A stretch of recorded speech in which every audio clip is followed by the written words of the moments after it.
오늘 하나님 나라 신앙 13번째 시간입니다.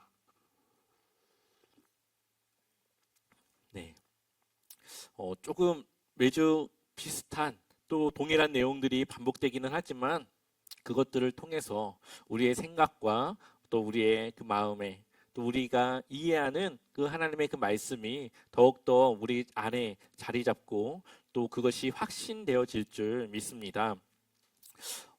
우리가 구원을 제대로 이해해야 되는 이유는 그것을 제대로 이해하지 못하고 우리가 살아간다면 아주 좋은 선물을 받고도 그 포장을 풀지 않고 살아가는 것과 같습니다.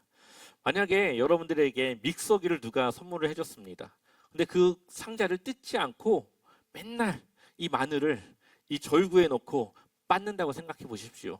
얼마나 억울할까요?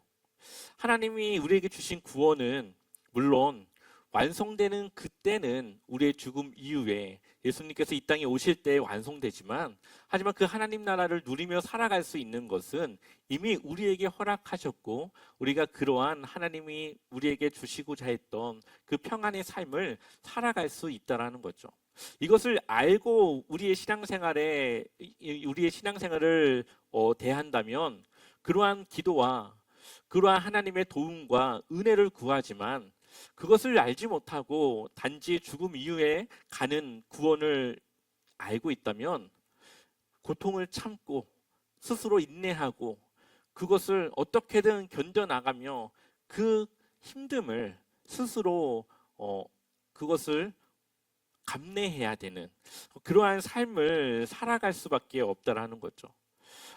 우리의 신앙의 방향이 이제는 저 멀리 있는 구원이 아니라 오늘도 내가 살아갈 수 있는 하나님이 우리에게 허락하신 그 하나님 나라로 살아가는 그 은혜를 우리가 매일 구하며 그 은혜를 살아가야 합니다.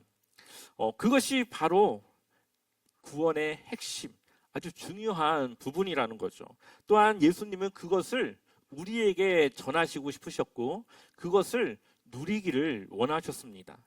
그래서 예수님께서 사역하는 기간 동안에 수많은 사람들의 병을 고치고 그 사람들의 문제들을 해결하신 것은 그것을 통해 그들의 삶의 변화를 통해 이미 하나님의 나라가 예수 그리스도를 통해 임하여졌고, 그것을 통해 삶의 문제와 어려움을 이제는 하나님께 맡기고 우리가 살아갈 수 있는 그러한 시대가 되었음을 우리에게 보여주시는 거죠.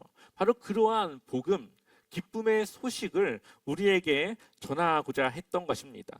그리고 우리가 그것을 이해하고 받아들일 때 우리의 삶은 조금씩 그러한 은혜를 누리며 그러한 축복을 경험하며 살아갈 수 있게 되는 겁니다. 우리 한번 예수님께서 어떠한 사역을 하셨는지 우리 한번 같이 보겠습니다. 누가복음 11장 14절 우리 같이 한번 읽어볼까요? 함께 읽어보겠습니다. 예수께서 한 말 못하게 하는 귀신을 쫓아내시니 귀신이 나가매 말 못하는 사람이 말하는지라 무리들이 놀랍게 여겼으나. 아멘. 어떤 사람입니까? 이 사람은 말을 못하는 사람. 지금으로 보면은 하나의 질병으로도 볼 수 있겠지만 예수님 당시에 이것을 귀신이 역사하는 그것으로 보았고, 예수님은 그 귀신을 내어 쫓임으로 그 말 못하는 사람이 말을 하도록 하였습니다. 이 사람은 자신의 삶 속에서 고칠 수 없었고 회복할 수 없었고 그것을 그냥 늘 감내해야 되는 그러한 삶을 살아갔던 이 사람이 예수님을 만나자 귀신이 어떻게 됩니까? 쫓아 나가죠. 이것은 하나님의 나라가 임했기 때문에 더 이상 그곳에 귀신이 함께할 수 없는 바로 그러한 하나님의 나라가 임하였다라는 것을 우리에게 보여주는 겁니다. 그런데 이러한 것을 목격한 사람들이 있는데 이것에 대해 다른 이 종교 지도자들은 트집을 잡고 이야기를 합니다. 누가복음 11장 18절을 보면 너희 말이 내가 바알세불을 힘입어 귀신을 쫓아낸다 하니 만일 사탄이 스스로 분쟁하면 그의 나라가 어떻게 서겠느냐. 아멘. 예수님께서 그 귀신을 내어 쫓았는데 종교 지도자들은 예수님께서 귀신의 힘을 빌어 그 귀신을 쫓아냈다는 겁니다. 그러면은 그 사탄의 나라가 서로 분쟁하고 있는 그것을 의미한다라고 말하는 거죠. 그러나 이것을 다시 예수님은 다르게 봅니다. 19절을 보면 내가 바알세불을 힘입어 귀신을 쫓아내면 너희 아들들은 누구를 힘입어 쫓아내느냐? 그러므로 그들이 너희 재판관이 되리라. 그러면서 20절 같이 한번 읽어보겠습니다.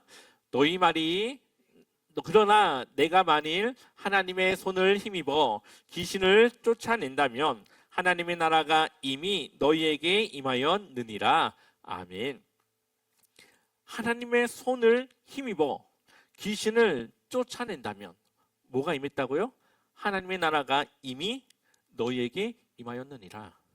그 사람의 그 마음에 이제는 귀신이 살아갈 수 없고 사탄이 근접할 수 없는 하나님의 나라가 임하였기 때문에 귀신은 쫓아가고 그로부터 오는 어려움을 이겨낼 수 있고 해결할 수 있는 그러한 실질적인 하나님 나라가 임한 구원의 삶을 살아갈 수 있게 되었다라는 것을 말씀하고 있는 것이죠. 이것은 하나의 단적인 하나의 그 모습일 뿐입니다. 이 사람은 말을 못했지만 누군가는 귀가 들리지 않았고 누군가는 눈이 보이지 않았고 누군가는 마음의 외로움과 허전함을 채워야 됐고 여러 가지 이 문제들을 예수 그리스도의 그 복음과 그 사람 안에 하나님의 나라가 임함으로 해결하였고 그러한 해결된 삶으로 살아갈 수 있게 되었다. 바로 하나님 나라를 그 시점부터 살아갈 수 있게 되었다라는 것이 예수님께서 지금 우리에게 보여주시고자 하는 겁니다. 여기서 하나님의 손이라고 하는 것은 좀 직역하면 하나님의 손가락이라고 볼 수가 있습니다. 그리고 이 표현은 성령의 능력을 통해 하나님께서 그 사람의 삶 속에 간섭하고 함께 그 능력을 베풀어 주신다는 것을 의미하고 있는데 이것이 언제 쓰인지 아십니까? 하나님께서 구약시대에 이스라엘 백성들을 도우실 때 하나님의 오른팔을 펴서 하나님의 그 손으로 그 백성들을 도우실 때 사용했던 말, 이 표현이 바로 지금 이 하나님의 손이라고 하는 표현입니다. 그러니까 하나님은 그 사람에게 필요한 은혜와 삶의 문제를 성령의 능력을 통해 개입하셔서 그 사람의 문제를 하나님의 문제로 보고 그것을 해결하는 그 은혜를 누릴 수 있도록 하신다라는 것을 하나님의 그러한 능력이 이미 우리에게 임하여 졌음을 말씀하고 있는 것이죠.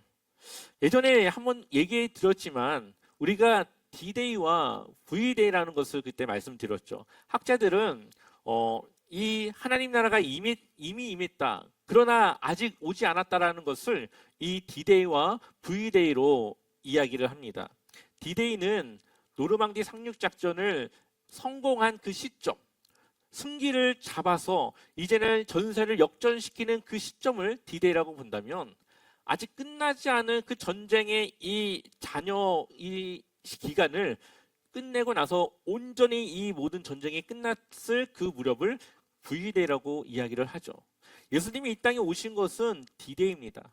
이미 사단의 나라는 꺾였고 이미 그 나라는 무너지고 심판받을 것으로 결정이 났습니다. 그러나 아직 조금은 남아있는 그러한 삶 속에서의 그 싸움을 우리가 하면서 온전히 이루어질 V-Day, 완전히 승리의 그 날을 우리가 올 때까지 우리는 아직 남은 그 싸움과 그 삶을 우리는 지금 살아가고 있는 것이죠. 그러나 결과는 예수님께서 이미 승리하셨고 사단의 나라는 무너지고 심판받을 것은 확실히 정해진 그러한 일이라는 겁니다. 그렇기 때문에 우리는 하나님께서 승리하신 그 삶에 함께 동참해서 그 승리한 삶을 우리는 누려갈 수 있게 되는 것이죠. 그래서 예수님께서 제자들을 파송하여서 그들을 통하여서 복음의 능력으로 여러 가지 그 사역과 그 기적과 일들을 행할 수 있도록 그들에게 하고 하십니다. 그래서 누가복음 10장 17절 한번 같이 읽어보겠습니다. 70인이 기뻐하며 돌아와 이르되 주여 주의 이름이면 귀신들도 우리에게 항복하더이다. 아멘. 그리고 18절 한 번 더 읽어보겠습니다. 예수께서 이르시되 보았노라. 아멘. 이제 제자들을 통해서도 귀신을 쫓고 사단의 세력을 이길 수 있는 힘과 능력이 주어졌습니다. 그리고 우리의 삶 속에서도 우리 안에 있는 그 성령님의 능력을 통해 사단의 세력과 그 힘을 이기고 하나님의 은혜 안에 살아갈 수 있도록 우리에게 허락하여 주셨습니다. 제자들이 전한 것이 무엇입니까? 복음이었습니다. 예수님께서 가르쳐 주신 그 복음을 전한 것이었죠. 그리고 그 복음을 접하고 받아들인 그 사람들에게는 항상 변화가 일어났습니다. 이것을 우리가 흔히 하는 말로는 치유라고 하죠. 우리가 치유라고 생각하면은 병을 고친다던가 아니면 어떠한 그런 영적인 그러한 어려움 속에서 그것을 해결한다던가 하는 그러한 좁은 의미로 우리가 생각하지만 예수님을 통해서 보여주시는 치유라고 하는 것은 우리의 삶 속에 있는 모든 문제를 이야기합니다. 우리가 이 깨어진 세상에서 살아가면서 마주해야 되는 많은 그 어려움들, 그 모든 것을 해결하는 것을 바로 치유라고 이야기를 하는 거죠. 이것이 누군가에게는 조금 빠르게 이루어지기도 하고 누군가에게는 조금 서서히 그것이 이루어지기도 하지만 어쨌든 이 복음이라고 하는 것은 생명력이 있기 때문에 살았기 때문에 그 복음의 능력을 경험하고 그것을 통해 치유된 삶을 살아갈 수 있다라고 하는 것은 변하지 않습니다. 복음을 들었고 예수님을 믿는다고 하지만 그 삶에 변화가 없다면 그의 생각과 마음과 삶의 방향에 아직도 왜 내가 변해야 되는지 이해하지 못하고 그것을 받아들이지 못한다면 어쩌면 그 사람은 아직 복음에 대한 이해라던가 그 복음을 받아들이거나 그 능력을 경험하지 못했다라고 볼 수가 있습니다. 왜냐하면 성경에서는 그 복음을 경험한 이들에게 일어나는 증거가 바로 이 치유, 변화된 삶이기 때문이죠. 우리가 자주 쓰는 표현으로 깨어진 세상에서 이제는 하나님의 회복이 그 안에 일어나게 되는 것이죠. 이제는 이 세상에 속한 사람이 아니라 하나님의 그 나라에 속한 하나님의 이 소유가 된 그런 백성으로 살아가는 것입니다. 이것은 죽음 이유가 아니라 우리가 복음을 받아들이고 예수님을 받아들이는 그 순간부터 살아갈 수 있게 되는 것이죠. 이것이 바로 예수님께서 우리에게 살아갔으면 하는 그 구원의 그 은혜를 누렸으면 하는 것을 우리에게 보여주는 것입니다. 이것을 모르고 신앙생활을 하면 정말 누릴 수 있는 그 하나님의 주시는 그 평안과 그 삶의 은혜를 모르고 그 은혜를 구하지 못하고 살아가게 되는 것입니다. 그래서 우리는 이러한 하나님 나라의 구원이 우리의 삶에 현재 우리의 삶에 실체화되고 현재화되어지는 그 삶을 경험해야 되고 그 경험된 삶을 통해 우리의 그 삶이 또 다른 이들에게 복음의 능력과 그 생명력 있는 그 말씀의 능력을 전할 수 있는 것이죠. 이것을 조금 어떻게 하면 좀 더 쉽게 표현할까 생각하다가 물고기와 어항을 한번 생각해 봤습니다. 물고기는 어디에 살 때 가장 편하게 살 수 있을까요? 물속에 있어야 되겠죠. 근데 어항이 깨져버렸습니다. 물고기는 어떻게 되었을까요? 팔딱팔딱 뛰겠죠. 조금이나마 남아있는 그 물 위에서 팔딱팔딱 뜁니다. 살아있지만 사실 죽은 것과 마찬가지의 삶을 살아가고 있는 것이죠. 하나님이 이 세상을 처음 만들었을 때는 어항 속에 물고기가 들어가 있는 것처럼 온전하고 완전한 그 삶을 누리고 있었지만 그 세상이 깨어졌고 죄가 들어와서 하나님과의 관계가 단절된 인간의 삶은 살아있지만 헐떡이는 물고기와 같이 하루하루가 고통스럽고 하루하루가 힘들고 견뎌내야 될 일들이 많고 앞날의 그 염려와 고민과 두려움으로 마음이 편할 날이 없는 그러한 삶을 살아가게 됩니다. 그런데 예수님께서 이 땅에 오셨고 하나님의 구원이 시작되었습니다.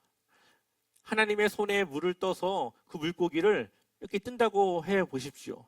그러면은 그 손 안에서 그 물고기는 생명을 유지하고, 그리고 하나님께서 새롭게 만든 그 세상에 우리가 함께 하듯이 그 깨어진 어항을 다시 새롭게 하셔서 물고기를 놓는 것과 같은 바로 그러한 과정으로 우리가 이해해 볼 수가 있습니다.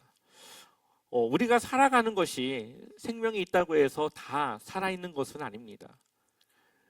그러나 하나님이 우리에게 주시고자 하는 것은 하나님께서 우리를 손으로 떠서 하나님의 그 손 안에서 우리가 살아가길 원합니다.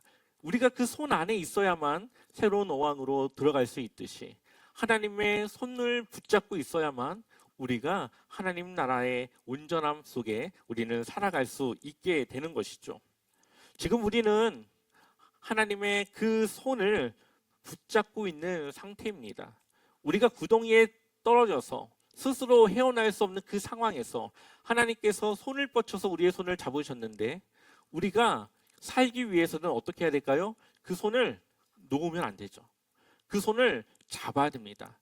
나를 그 하나님의 손에 맡길 때, 그럴 때 살 수가 있는 것이죠. 마찬가지로 하나님의 나라가 임했고 하나님이 우리에게 누리고자 하는 그 구원은 우리의 삶을 하나님께 맡기는 겁니다.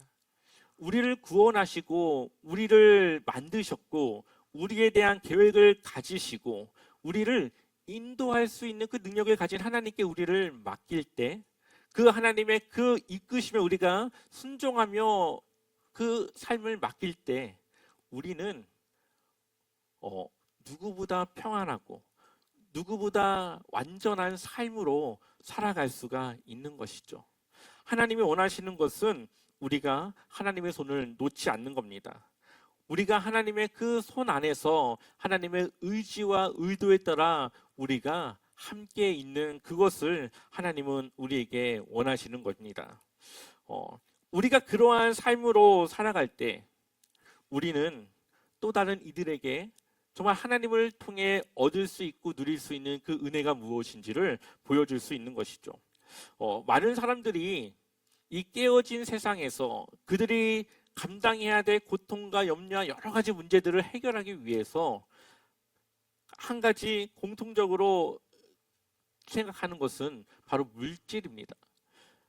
사람들이 부족하고 스스로 해결할 수 없기 때문에 그것을 의지하고 그것을 통해 그 문제를 해결하려고 하는 것이죠.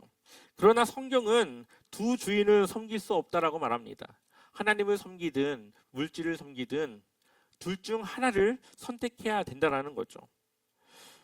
세리 삭개오가 어땠습니까? 삭개오가 자신의 그 허전함, 삶의 어떠한 그 문제, 그것을 어떻게든 스스로 해결하기 위해서 많은 돈을 가지고 있는 부자가 되었습니다.